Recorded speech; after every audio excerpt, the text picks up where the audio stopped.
Como uma rajada de vento pôs fim ao amante de pipas. Saúde! Porque o contato com a natureza matou 7 campistas valentes. Como uma jogada maldada colocou o jogador de golfe sob 7 palmos de terra. Como essas pessoas morreram ao ar livre.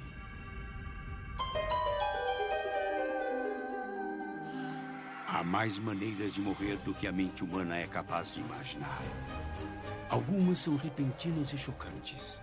Outras são lentas e metódicas. Mas todas as mortes podem ser explicadas. Mesmo as mais estranhas. As mais estranhas formas de morrer. Long Beach, Washington, 24 de setembro de 1983. Este era Ken Delium. Ele adorava empinar pipas. E aí, o que acha? Legal! E não apenas pipas comuns, mas sim pipas elaboradas, capazes de fazer manobras incríveis. Olha só isso! Legal! Nesse dia, ele estava testando as condições do vento. Ele planejava fazer uma manobra inédita no mundo. Como explica o designer de pipas Scott Skinner.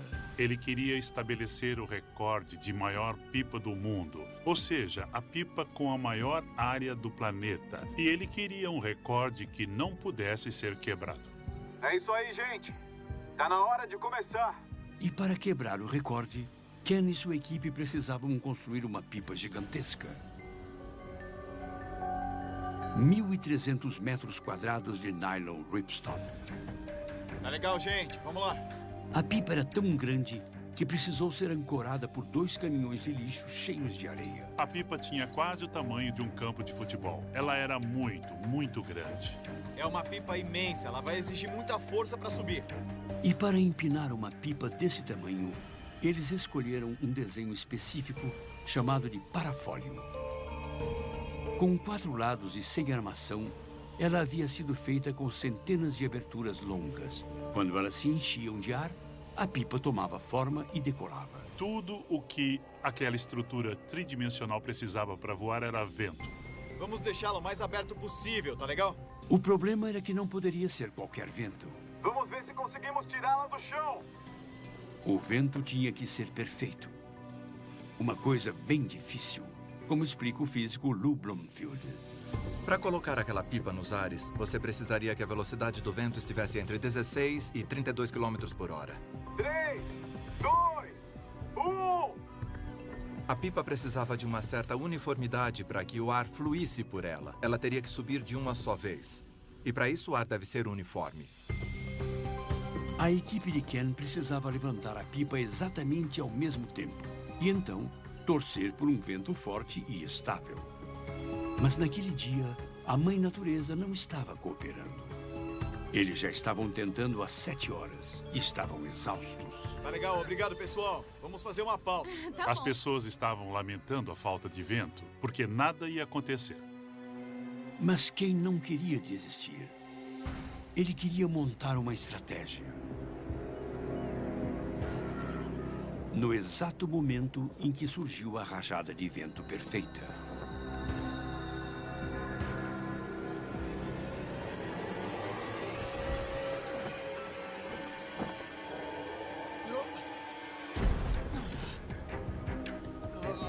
Ele ficou totalmente indefeso, porque aquele lugar estava cheio de linhas da pipa. E quando ficou preso em uma delas, não havia mais como escapar. Ela se abriu espontaneamente e ficou no formato exato. Sem ninguém por perto para ajudar, ele ficou preso nas linhas e subiu com a pipa. A pipa levou Ken a 30 metros de altura. Se a superfície da pipa era do tamanho de um campo de futebol, a força exercida para o alto seria de milhares e milhares de quilos. Ela seria capaz de arrancar uma árvore do chão se você a amarrasse nela. Meu Deus. Acabou ficando indefeso. Assim que a pipa inflou, ele começou a voar. A equipe de Ken só podia observar. Eles não tinham como trazê-la de volta rapidamente. Ela não ia descer mais.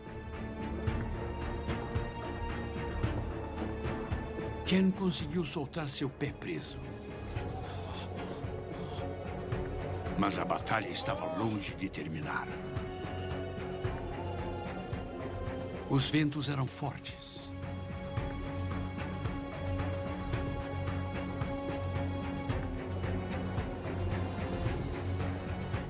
E ele não conseguiu se segurar.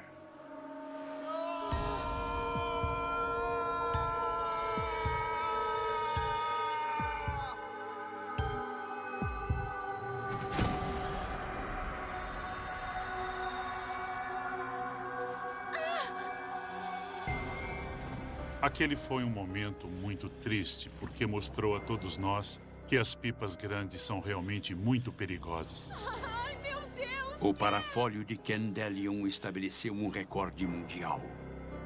Mas, infelizmente, também rendeu a ele uma estranha forma de morrer.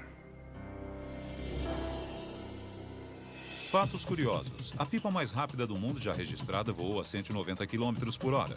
O recorde de permanência de uma pipa no ar é de 180 horas. Em 1760, o Japão baniu as pipas temporariamente. Era um hobby tão popular que as pessoas deixavam de ir trabalhar. Welsh, Virgínia Ocidental, 31 de julho de 1907. Este era Red Topham. Ele e seus amigos haviam ido acampar. O plano era simples: encontrar uma fonte de água e tomar uma cerveja. Uma caminhada nesses bosques é uma fuga das preocupações. Com exceção de uma: a serpente cabeça de cobre. Essas montanhas estão cheias delas. E no início do século XX, o medo da cabeça de cobre havia alcançado proporções míticas. Oh, é só um bebezinho. Você não tem medo de bebês, tem, Red?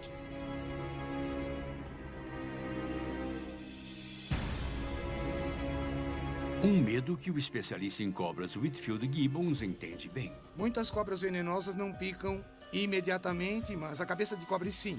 Nos Estados Unidos, mais pessoas são picadas por cabeças de cobre do que por qualquer outra espécie. A camuflagem é uma de suas armas mais mortais, junto com as presas. Quando o perigo fica próximo demais, ela usa as presas para injetar veneno na vítima. São predadores que param e esperam. Se você pisar ou puser a mão acidentalmente em uma delas, vai ser picado. É isso que elas fazem. A gente se esforçou muito para beber hoje. Com a chegada do sol do meio-dia, os homens se concentraram em questões mais urgentes, como encontrar uma fonte de água fria para gelar a cerveja. Não aguento mais. Tá chegando. Olha só. Chegou! Ótimo! Agora sim. Uma coisa fácil de encontrar nessas montanhas. Descansar. Chegamos. Mas nem tudo é tão fácil de E enxergar. se pegássemos a cerveja que colocamos na água já faz um tempo, hein? Ah, é uma boa ideia. Ela deve estar geladinha. É só levar na boca e beber. Tem certeza que tá segurando direito? Tenho. A rolha havia sumido, mas não havia problema. O barril ainda estava cheio. Saúde! Não. A magia dos bosques da Virgínia Ocidental começou a fazer Vamos efeito. cantar alguma coisa? Ah, claro. O de trás da montanha vai chegar. Junto com a cerveja gelada.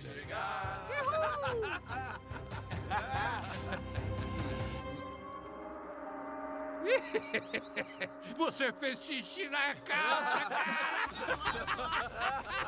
Você fez xixi nas calças! E não está nem dormindo na cama, vejam só! Espera um pouco, cara. Agora são dois.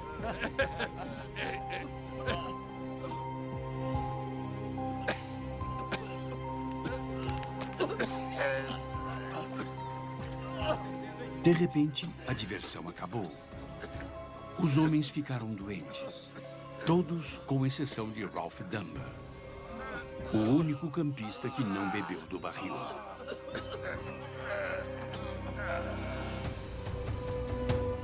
Ele precisava conseguir ajuda e logo.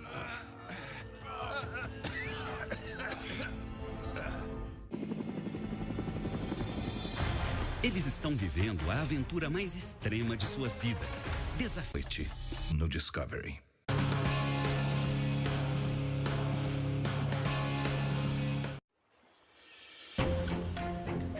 Oito homens estavam acampando na Virgínia Ocidental. Saúde! Quando 7 deles ficaram extremamente doentes após beber cerveja. Não. O único que não havia sido afetado era Ralph, o cara que não havia bebido. Quando Ralph voltou com um médico, apenas 2 de seus amigos ainda respiravam. Os outros estavam mortos. Você está bem?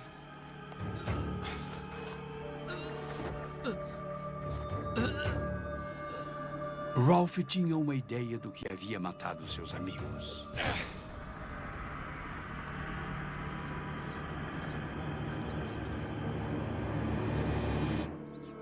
Foi o veneno da cobra. Esses homens não tinham a menor chance. O que ninguém compreendia em 1907 era que esta cabeça de cobre era mortal, mas não por causa de seu veneno. Você podia beber o veneno de uma cabeça de cobre. Ele passaria direto por seu corpo sem fazer mal. O veneno precisa ser injetado para matar, diferente de outros tipos. Portanto, não foi o veneno que matou aqueles homens. Se não foi seu veneno, como a cabeça de cobre os havia matado? Whitfield Gibbons tem uma teoria. O que eu acho que aconteceu é que a cerveja veio direto de um armazém. E que nesse armazém havia ratos. E naquela época, a estricnina era usada para matar ratos. A estricnina é um veneno altamente tóxico, como explica a doutora Marla Shapiro. A estricnina é muito perigosa, seja ingerindo ou inalando. Ela mata da mesma maneira. A estricnina matou os ratos, mas logo fez outras vítimas. Havia uma cabeça de cobre ali, e ela decidiu comer vários desses ratos. Após comer, ela precisava digerir a comida e procurou um lugar para se esconder, para não ficar exposta a nenhum predador.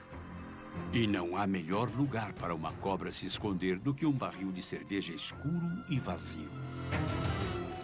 Provavelmente eles nem olharam quando colocaram a cerveja dentro. Quando a cabeça de cobre morreu e se decompôs, liberou a estricnina na cerveja que aqueles homens beberam. Saúde! Saúde! E seu efeito foi instantâneo.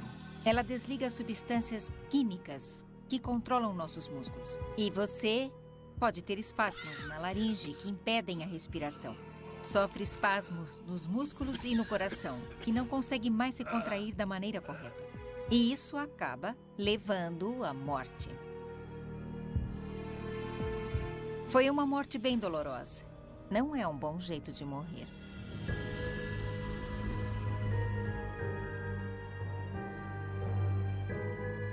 Sete homens saudáveis aproveitavam uma caminhada no bosque. Mas o que nenhum deles havia percebido era que eles estavam a caminho de uma estranha forma de morrer. Fatos curiosos. Há 3.000 espécies de cobras no mundo. Picadas de cobras matam mais de 20.000 pessoas todos os anos. A picada de uma cabeça de cobre é raramente fatal. O veneno de uma cascavel é 2 vezes mais tóxico.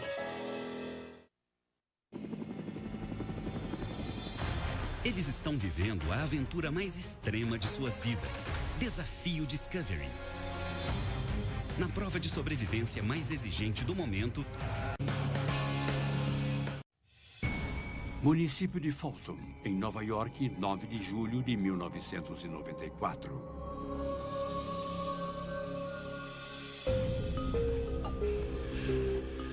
Jeff Bainey adorava jogar golfe com os amigos. Ele queria dar intensidade a todas as jogadas. E isso normalmente valia a pena. Legal. Nesse dia, o balanço de Jeff estava perto da perfeição. O golfe é um esporte que usa muito os princípios da física, como explica Lou Bloomfield. Quando você joga golfe na grama e atinge a bola, duas coisas são transferidas do taco para a bola. Uma delas é a quantidade de movimento e a outra é a energia. Ou seja, ao atingir a bola, ela recebe uma boa parte da quantidade de movimento e energia do taco. Ela é jogada e a vida é boa. Jeff estava a toda.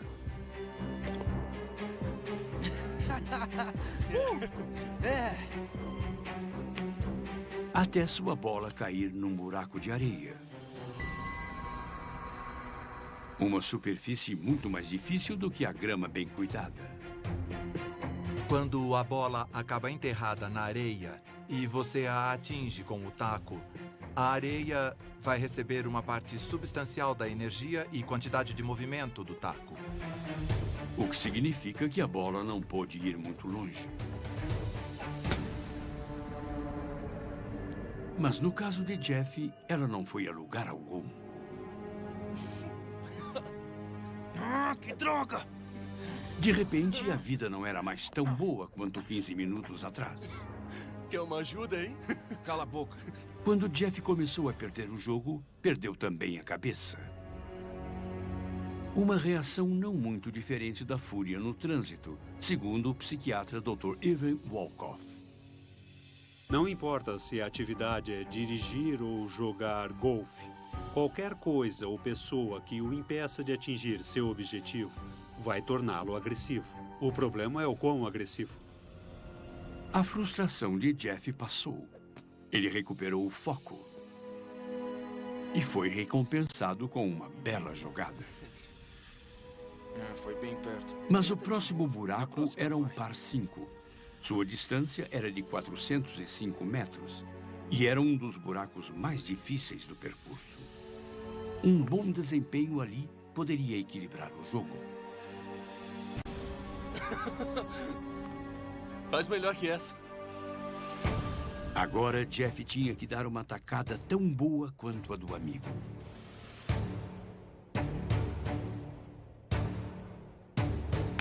Ele deu o máximo de si. Mas não foi nada bem. Na verdade, não poderia ter sido pior. A fúria de Jeff atingiu um nível ainda maior. Ele precisava descontá-la em alguma coisa. Calma aí, o que foi, cara? Ele estava procurando alguma coisa que pudesse atingir de modo dramático. Algo que quebrasse ou fizesse barulho. O importante era descontar a raiva. E para isso ele escolheu o banco. E ele teve sua reação dramática. A fúria de Jeff quebrou o taco em 2. A velocidade média do taco antes de atingir o banco era de 80 km por hora. Mas se você concentra tanta energia em uma pequena parte do taco, vai ter energia suficiente para fazer esse pedaço viajar não a 80 km por hora, mas a 150 ou até mesmo 300 km por hora. Suficiente para causar um bom estrago.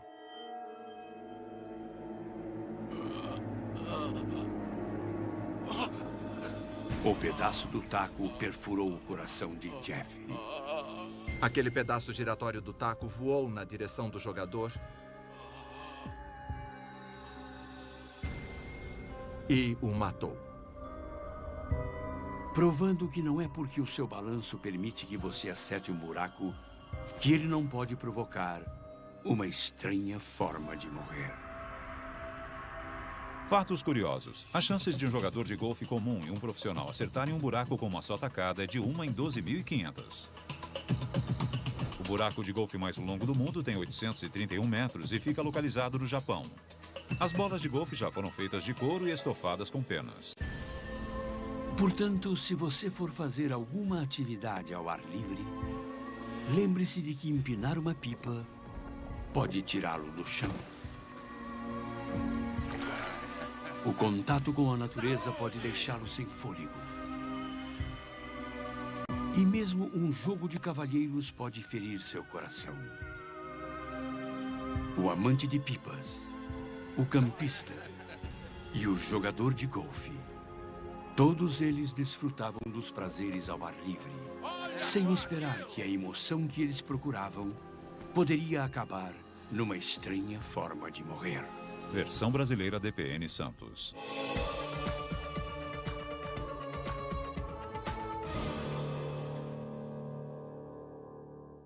Hoje,